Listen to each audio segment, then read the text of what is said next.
আসসালামু আলাইকুম বন্ধুরা, কেমন আছেন আপনারা? আশা করি আপনারা ভালো আছেন। আমি ভালো আছি। 10টি রমজান সবাইকে মোবারক হোক। আমরা দুজনে রেখেছি, আমার জন্য আপনারা দোয়া করবেন তাতে যেন আমি ভালো থাকি। এবার চলো, আমার মাম্মা এখন ওয়াটারমেলনের জুস বার করছে, এটা আমি আপনাদেরকে দেখাবো। মানে ওয়াটারমেলন আমার ফেভারিট, কিন্তু দানা ঘন যে মুখে থাকে না, ওটা একদম পছন্দ নাই আমার।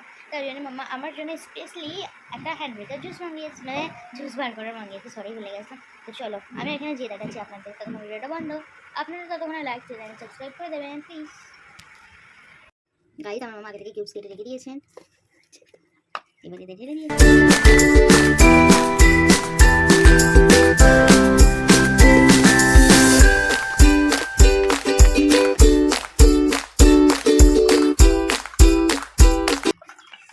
গাইস দেখুন, দেখতেই কি দারুণ লাগছে। এর সাথে যদি আরও দুটো বরফ দেওয়া হয় না, পুরো স্ট্যান্ডার্ড টাওয়ার হয়ে যাবে। এই একটা কিউব গেল, আর একটা গেল। এবার দেখুন কি দারুণ, আপনারাও ট্রাই করতে পারবেন।